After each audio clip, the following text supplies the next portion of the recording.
UP की राजनीति में अचानक ही तूफान मचाने वाले आम आदमी पार्टी के राज्यसभा सांसद संजय सिंह संजय सिंह पिछले काफ़ी समय से योगी सरकार की नाक में दम किए हुए हैं। योगी सरकार को तमाम मुद्दों पर घेर रहे हैं। योगी सरकार इनसे परेशान है। इनके ऊपर एक दर्जन से ज़्यादा मुकदमे लगवा चुकी है, लेकिन फिर भी संजय सिंह जी हार नहीं मान रहे हैं और हर दबी कुचली आवाज़ के साथ खड़े हो रहे हैं। ऐसे संजय सिंह जी मेरे साथ हैं। आइए हम उनसे कुछ बात करते हैं। संजय सिंह जी, ये एकदम से यूपी की ओर जो आपने रुख किया है, ये क्या, इसके पीछे क्या कारण है? देखिए, पहली बात तो ये कि एकदम से रुख करना ये कहना गलत होगा, क्योंकि मैं यहीं पे पैदा हुआ, यहीं बढ़ा, यहीं आंदोलन किया, 25 साल से राजनीति कर रहे हैं। दिल्ली का चुनाव तीसरी बार जीतने के बाद अब हम लोगों ने अलग अलग राज्यों में पार्टी का विस्तार करना और वहाँ के मुद्दों को उठाना शुरू किया है, और इसीलिए उत्तर प्रदेश में अब ये सक्रियता आपको ज़्यादा दिखाई पड़ रही है। संगठन के निर्माण में हम लोग जुटे हुए हैं, जो बुनियादी मुद्दे हैं यहाँ के उसको उठाने में लगे हुए हैं। जो उत्तर प्रदेश में कानून व्यवस्था की हालत लगातार बिगड़ती जा रही है, जंगल राज की स्थिति बनी हुई है, उस मुद्दे को उठा रहे हैं। आप देख रहे हैं कि कोरोना काल में भी बड़े से बड़ा घोटाला हो रहा है, ऑक्सीमीटर के नाम पे, थर्मोमीटर के नाम पे, एनालाइज़र के नाम पे चीनी उपकरण खरीदे जा रहे हैं। तो ये जो सरकार का एक काला चेहरा है, उसको बेनकाब करने की मैं कोशिश कर रहा हूँ। और जातिवाद खुले तौर पर ये सरकार कर रही है। तो इसके कारण से ये लोग बौखलाए भी हुए हैं, और जैसा आपने कहा कि 12 से ज़्यादा, दर्जन भर से ज़्यादा मुकदमे कर चुके हैं, मेरा कार्यालय खाली करा चुके हैं। मैं निर्वेंद्र मिश्रा जी के घर से जब लौट रहा था तो मुझे रास्ते में रोककर और वहाँ पर एक दबाव बनाने की कोशिश की। तो मुझे लगता है कि ये इस बात का संकेत है कि योगी सरकार के अंदर एक बौखलाहट है, और उसके सामने कोई सच बोलने की हिम्मत नहीं कर रहा था। और अब लगातार आम आदमी पार्टी इनकी सच्चाई को जनता के सामने खोल रही है। अभी पिछले कुछ दिनों से आप जब से यहाँ पे सक्रिय हुए हैं योगी सरकार के खिलाफ, तब से आप सड़कों पे हर जगह आप दिख रहे हैं। तो क्या अब तक यहाँ पे विपक्ष शांत पड़ा हुआ था? आपके आने के बाद विपक्षी दल भी कुछ सक्रिय हो रहे हैं, क्या आपको लगता है ऐसा? देखिए, विपक्ष का काम है कि वो सरकार की गलत नीतियों के खिलाफ आवाज़ उठाए, ये उसकी जिम्मेदारी है। जनता ने किसी को सत्ता दिया, किसी को विपक्ष दिया। तो मैं समझता हूँ कि अगर उत्तर प्रदेश में 8-8 पुलिस के जवान शहीद कर दिए जा रहे हैं, अगर उत्तर प्रदेश के अंदर विक्रम जोशी पत्रकार की हत्या हो रही है, शुभम मणि त्रिपाठी पत्रकार की हत्या हो रही है, मिड डे मील की खबर लिखने वाले पत्रकार पे मुकदमा हो जा रहा है, रतन सिंह पत्रकार की हत्या हो रही है, आए दिन आप देखिए कि किसी व्यापारी के साथ हत्या की घटना, किसी अधिवक्ता के साथ हत्या की घटना, संजीत यादव का अपहरण हुआ, हत्या हो गई, ब्रजेश पाल का अपहरण हुआ, हत्या हो गई। इन सारे मामलों में मैं गया। मडियाऊं में एक दलित की बच्ची के साथ बलात्कार और उसकी हत्या हो गई। लखीमपुर में एक दलित की बच्ची के साथ बलात्कार, उसकी हत्या करके उसके शरीर को छत विछत कर दिया गया। और अभी 3 बार के एक लोकप्रिय विधायक निर्वेंद्र मिश्रा जी जो कि लखीमपुर में उनकी हत्या कर दी गई। तो ऐसे तमाम मामले पिछले दिनों में हुए हैं, जिसको मैं समझता हूं कि संपूर्ण विपक्ष को उठाना चाहिए। कानून व्यवस्था एक बड़ा मुद्दा है। अब जब मैं आपसे बात कर रहा हूं, औरैया के अंदर एक व्यापारी की, दीक्षित जी की, उनको रात में अपहरण करके उनकी हत्या कर दी गई।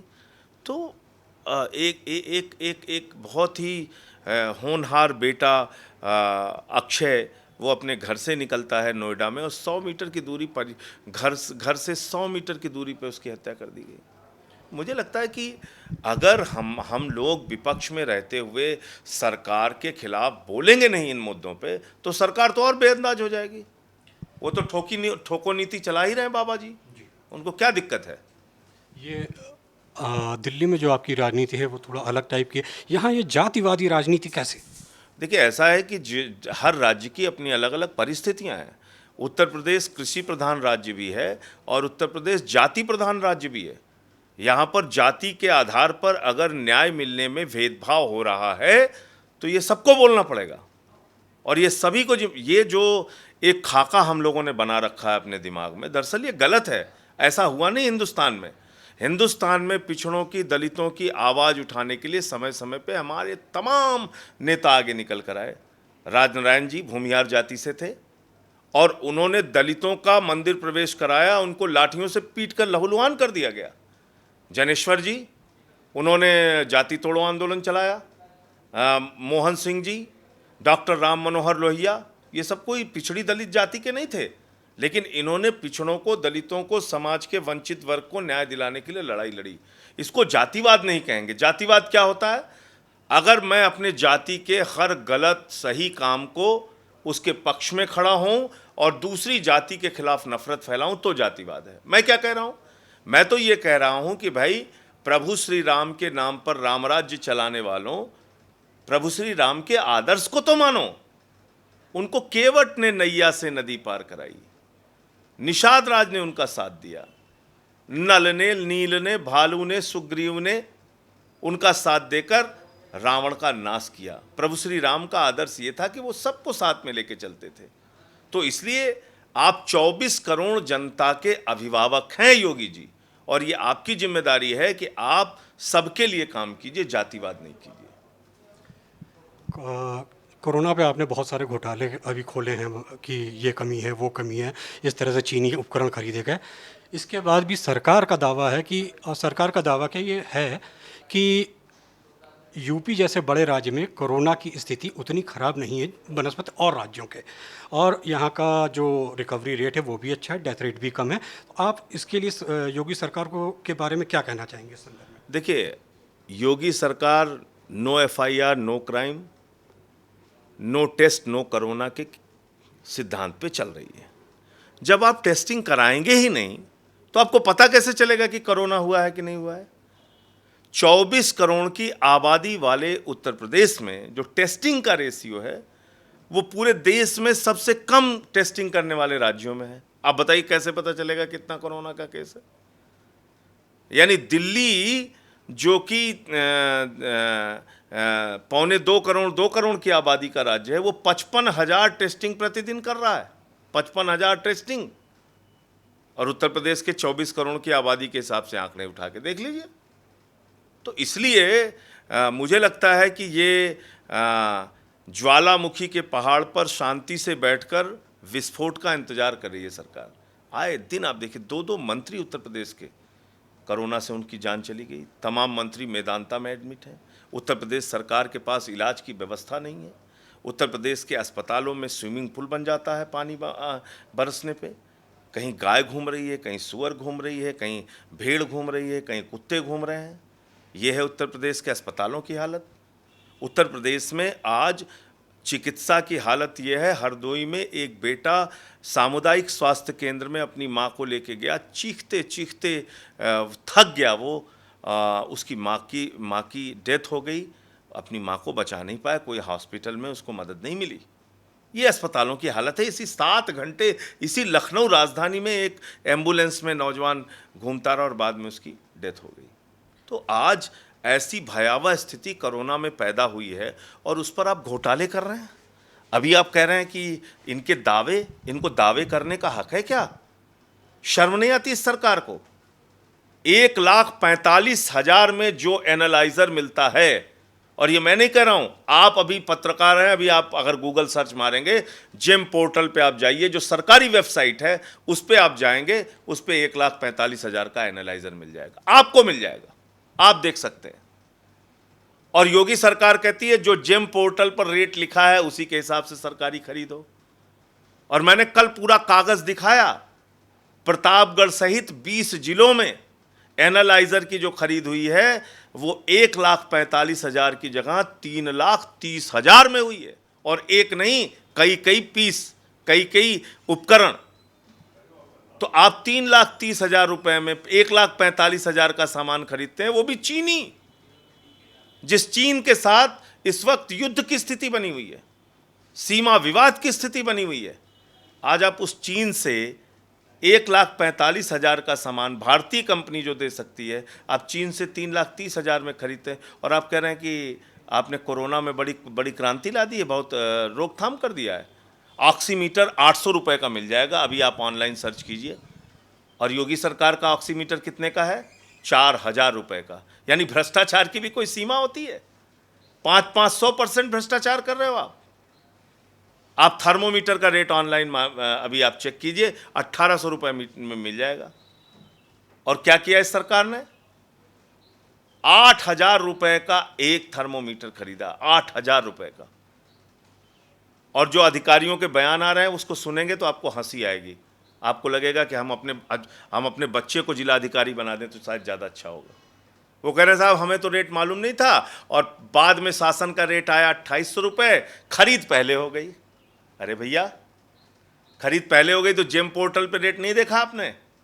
आपने गूगल में रेट नहीं देखा? आपको ये पता नहीं था? आप इतने भोले हो कि 800 रुपये का सामान आप 4,000 में खरीद रहे हो। और टीम 11 की रोज मीटिंग हो रही है, सीएम उस मीटिंग में बैठे हुए हैं, उनको ये नहीं पता चल पाया कि ऑक्सीमीटर में कितने में खरीदा जा रहा है, और थर्मोमीटर कितने में खरीदा जा रहा है, और एनालाइजर कितने में खरीदा जा रहा है। तो टीम 11 की मीटिंग सीएम साहब क्यों लेते थे? इसलिए मैं कह रहा हूं, ये ऊपर से नीचे तक भ्रष्टाचार का मामला है। ये कोई ऐसा नहीं कि डीपीआरओ लेवल पे भ्रष्टाचार हुआ है और हमारे सत्ता में बैठे हुए सत्तासीन उनको कुछ पता नहीं, वो सारे भोले लोग हैं। ऐसा बिल्कुल नहीं है। जब टीम 11 की डेली मीटिंग हो रही है, उनको ये तक नहीं पता चला कि ऑक्सीमीटर कितने में खरीदा जा रहा है, थर्मोमीटर कितने में खरीदा जा रहा है, एनालाइजर कितने में खरीदा जा रहा है, टूथपेस्ट कितने में खरीदा। टूथपेस्ट तक में घोटाला किया इन लोगों ने, मंजन ब्रश खरीदने में घोटाला। अब क्या कहेंगे इस सरकार के बारे में? अभी आप आगामी 2022 के विधानसभा चुनाव के लिए क्या रणनीति, क्या आप चुनाव लड़ेंगे आपकी पार्टी? देखिए, ऐसा है कि हम लोग अभी पूरा संगठन अपना निर्माण करने में लगे हुए हैं। पहला चुनाव पंचायत का आ रहा है, उस चुनाव में हिस्सेदारी हम लोग लेंगे। और जो बुनियादी मुद्दे हैं क्राइम के, कोरोना के और जातिवाद के, वो सारे मुद्दे हम लोग उठाएंगे, उस पर संघर्ष करेंगे। हमारे फ्रंटल विंग्स ने काफ़ी अच्छा प्रदर्शन किया पिछले दिनों में। CYSS ने हो, चाहे वो महिला विंग ने हो, चाहे वो SC/ST विंग ने हो, सब ने बहुत अच्छा, यूथ ने बहुत अच्छा प्रदर्शन किया, सारे लोगों ने।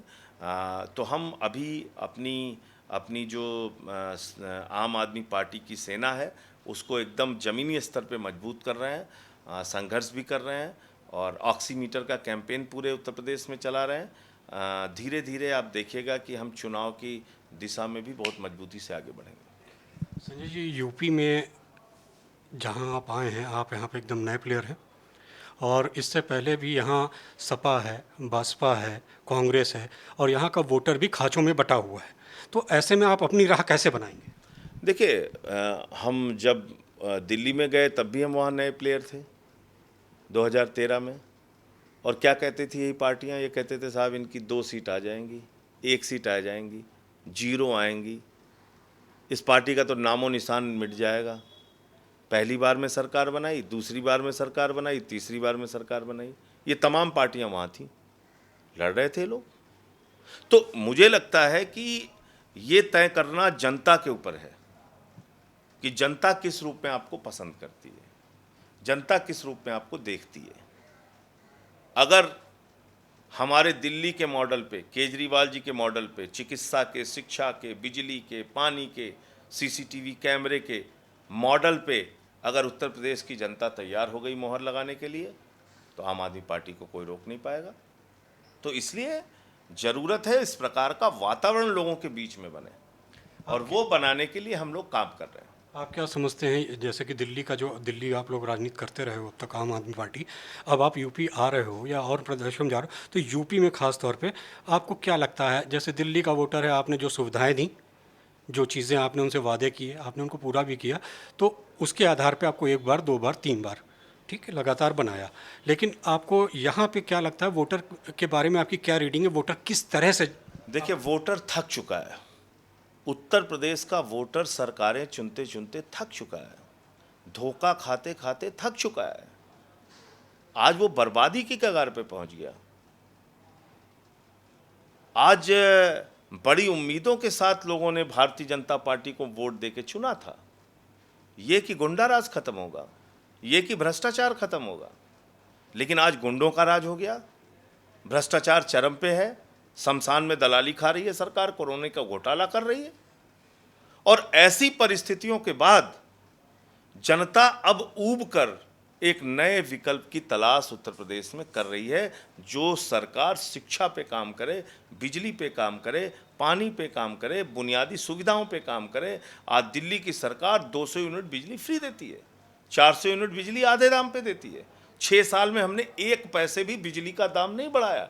यहाँ हर दूसरे महीने बिजली का दाम बढ़ जाता है। 7 रुपये 35 पैसे यूनिट बिजली मिलती है। महिलाओं के लिए हमने सीसीटीवी कैमरे उनकी सुरक्षा के लिए लगाए।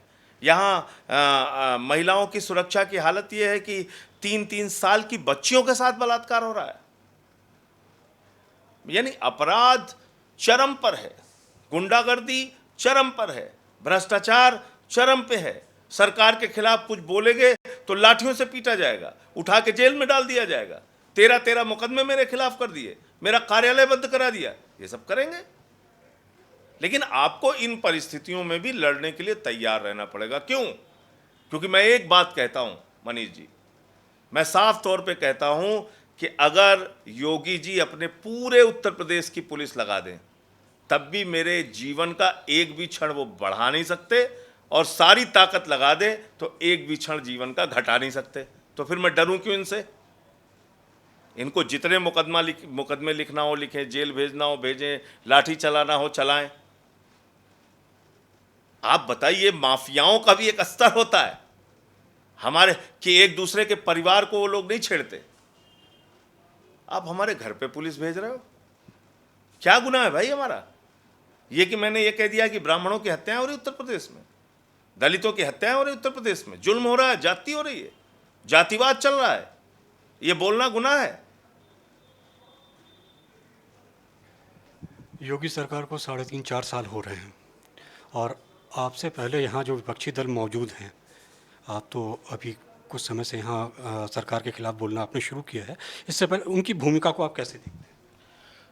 देखिए, निश्चित रूप से मैं ये कहूँगा कि विपक्ष को जितना मजबूती के साथ योगी से लड़ना चाहिए था, जितनी मजबूती के साथ जनता के बुनियादी मुद्दों को उठाना चाहिए था, वो उसमें बुरी तरीके से फेल साबित रहे हैं। और यही कारण है कि ये सरकार अहंकार में बढ़ती गई और तुगलकी तरीके से सरकार अपनी चलाने में जुट गई। अगर इनको पहले रोका गया होता तो शायद आज ये आलम नहीं होता। धन्यवाद।